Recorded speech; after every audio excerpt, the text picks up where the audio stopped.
My father humiliated me at his own birthday party, introducing me as his little clerk to his influential friends. He had no idea he was saying it to a retired Navy SEAL who was about to realize that this clerk runs the exact intelligence unit that kept his men alive. This is where the story truly begins, and you won't want to miss what happens. Make sure you're subscribed to see it through to the end. We're always curious. Where in the world are you all watching from today? Let us know in the comments. The imported champagne tasted flat, and the buzz of cheerful, self-important conversation felt like a physical weight. I was running on 36 hours of no sleep, 3 cramped flights, and the lingering, metallic taste of exhaustion from a deployment that had been anything but safe.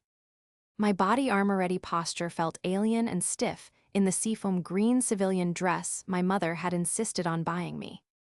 This party, my father's lavish 61st birthday, was my first stop on a 21-day leave. I already wanted to go back. My father, Richard Miller, was in his element.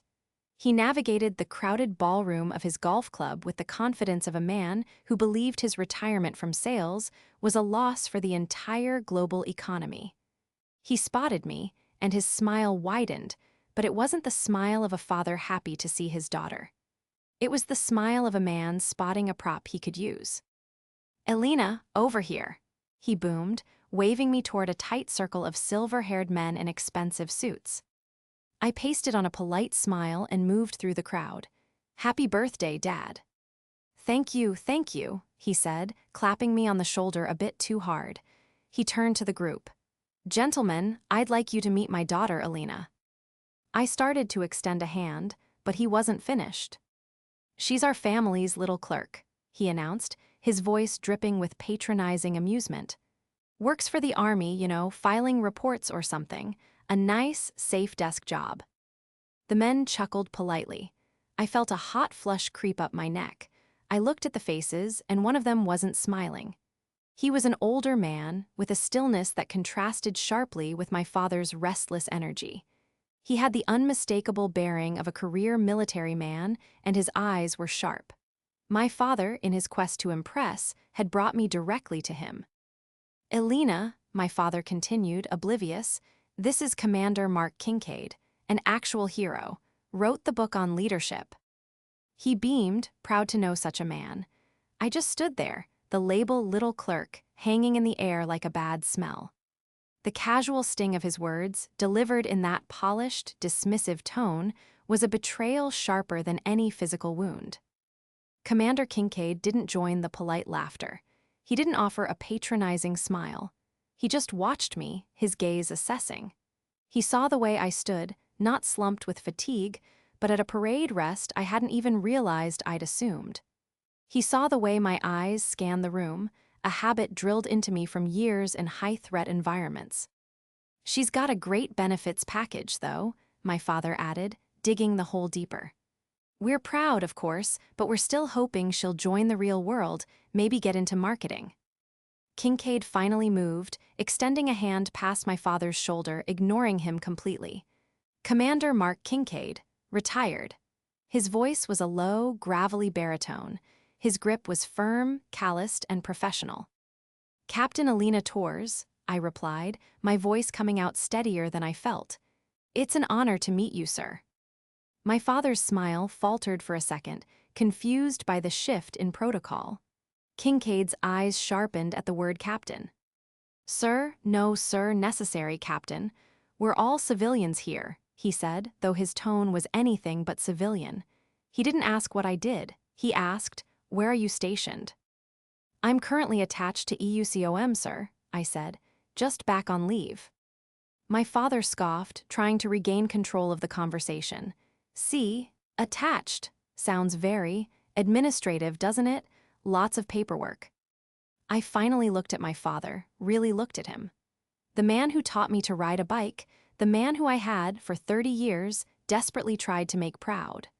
The word clerk echoed in my head, a dismissive summary of a life he refused to understand.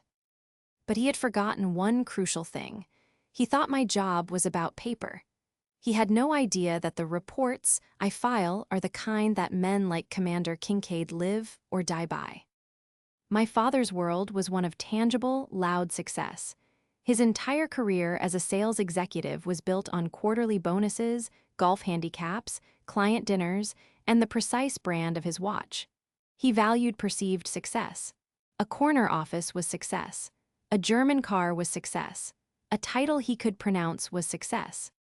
My career was, to him, an embarrassing failure of imagination. I thought about the last 3 years. I missed Christmas because we were tracking a high-value tea.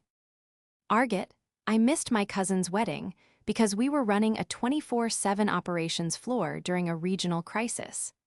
I spent my 30th birthday in a windowless secure room, fueled by stale coffee and adrenaline, responsible for the lives of 40 soldiers deployed across 3 continents. When I received my commission, my father told his friends I'd taken an entry-level government job. When I was promoted to captain, he asked, "Does that mean you get a bigger cubicle?" He wasn't a cruel man, not intentionally. He was just willfully ignorant. My world of classified briefs, signals intercepts, and operational security was so far outside his comprehension that he simply minimized it. He shrunk it down until it fit into a box he recognized. Clerk. His dismissal was the antagonist I'd been fighting my whole career. It wasn't the enemy combatants or the complex political landscape. It was the quiet, constant undermining of my own father, who couldn't see the woman I'd become. He was standing right next to me, bragging about a man whose life I understood infinitely better than his, while reducing my own to a punchline. He wanted me to be in marketing. He wanted a daughter he could brag about at the club. Instead, he got me. The conversation hung in the air, my father waiting for Kincaid to laugh at his joke and pivot back to golf. But Kincaid was locked onto me. The investigation had begun. "EUCOM is a big pond, Captain," Kincaid said, his voice low. "What's your field?" My father started to say something. "Oh, it's just computers." I turned my shoulder slightly, a subtle move that cut my father out of the 2-person circle Kincaid and I had formed. This was the turning point. The jet lag, the suffocating party, the years of quiet humiliation, it all coalesced into a single moment of clarity. I was done. I was done translating my life into his simplistic, corporate language. I met Kincaid's gaze. The trap wasn't a document or a secret, it was my own identity. "Signals intelligence, sir." The change was immediate. Kincaid's posture, already straight, seemed to solidify. The polite party interest vanished, replaced by the sharp, professional focus of a predator. "SIGINT," he repeated. He nodded once as if I'd just handed him a critical piece of a puzzle. "That's not a desk job, that's the sharp end." My father, sensing he'd lost the thread, tried to jump back in. "Signals? What, like telemarketing? Elena, I told you, marketing is a great field.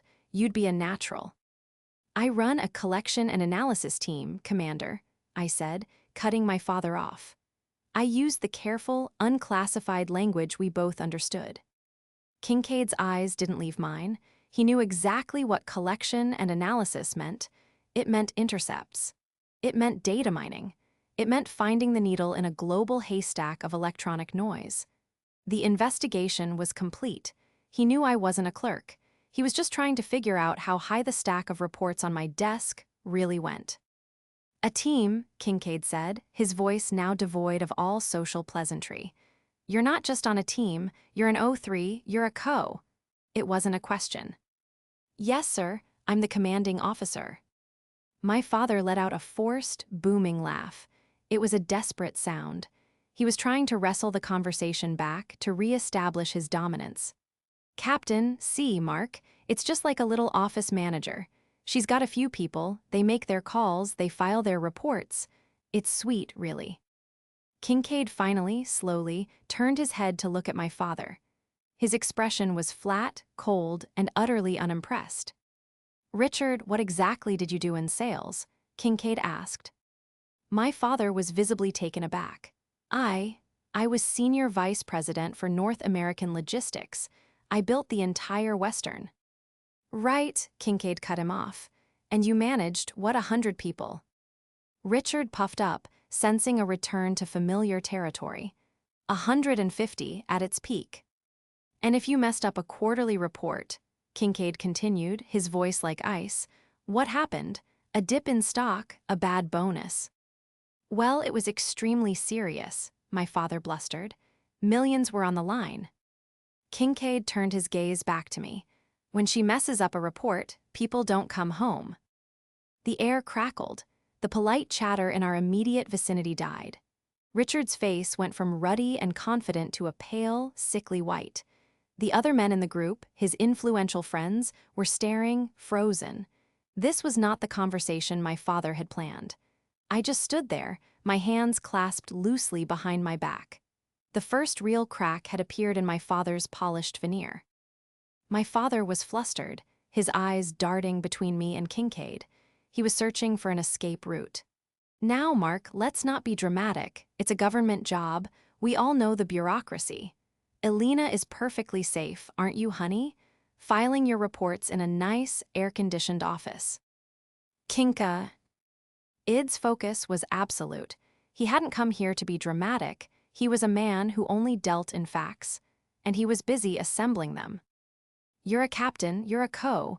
You're running SIGINT operations in the European Command, he summarized. He paused, a final thought clicking into place.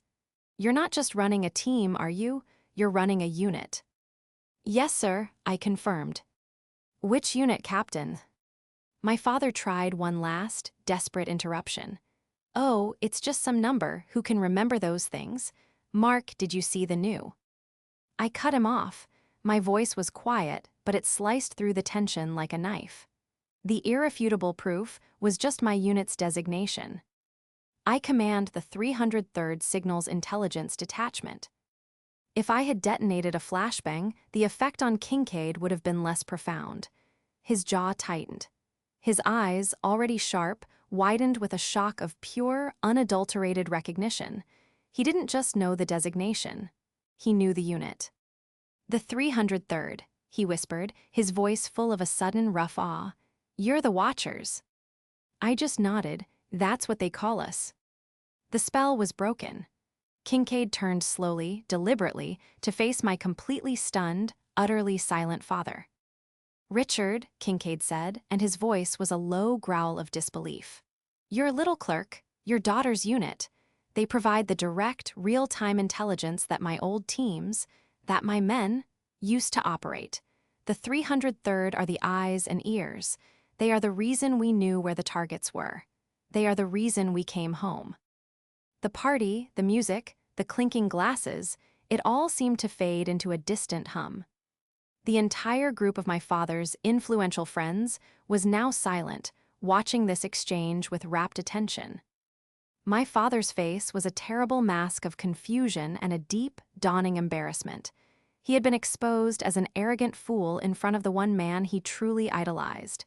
He stammered, She told me. She just files reports. What her unit files are intercepts that go directly to theater command. Kincaid snapped, his patience finally breaking. What she does, Richard, is lead soldiers in a high-stakes environment that you can't even begin to comprehend. He then turned his back on my father. It was a complete, final dismissal. He faced me, and his entire demeanor, his entire body, shifted. He was no longer a party guest. He was a fellow commander. He drew himself up to his full height and gave me a short, respectful nod. Captain Torres, he said, and his voice was now thick with a respect my father had never once shown me. It is an absolute honor to meet you. This was my moment. I didn't look at my father. I didn't gloat. I simply returned the nod. Thank you, Commander. It's an honor to meet you as well. I've read your book on the operations in. Then you know why your unit matters, he said, cutting me off. He then leaned in slightly, his voice dropping. Tell me, Captain, are you tracking the new upgrades to the Vindicator platform? We're hearing the integration with the... The two of us fell into a deep, technical, professional conversation, a bubble of mutual respect and shared language. We talked about data links, operational readiness, and the challenges of a specific new software patch. My father was left standing there, motionless, his mouth slightly open. His friends shuffled awkwardly, looking at their shoes, at the ceiling, anywhere, but at the man who had just been so thoroughly and publicly eclipsed. He was a ghost at his own party. We spoke for 10 solid minutes. It was the most refreshing, normal conversation I'd had in months. Finally, Commander Kincaid checked his watch and clapped me firmly on the shoulder. "You keep up the good work, Captain. Your country is grateful. And your father, well, he's lucky to have you, even if he doesn't know it."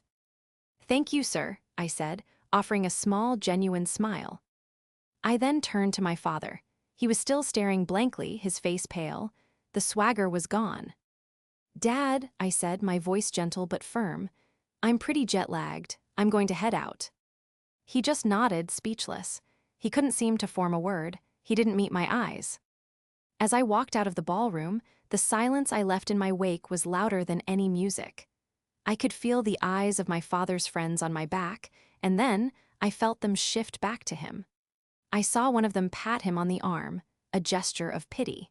He wasn't the impressive, retired executive anymore. He was the fool who didn't even know who his own daughter was. There was no heartfelt apology from him that night. I didn't expect one. But as I stepped out into the cool night air, the heavy weight of his disapproval, a weight I hadn't even realized I was still carrying, was finally gone. I didn't feel angry. The sting had vanished. I didn't need him to understand my spreadsheets, my acronyms, or my promotions. I didn't need his approval. His hero, a man of substa. NCE and Action had seen me, really seen me, in less than 5 minutes. Commander Kincaid's respect was validation enough. I was Captain Alina Torres, commander of the 303rd. And for the first time, walking away from my father's world, I felt completely, unshakably at peace.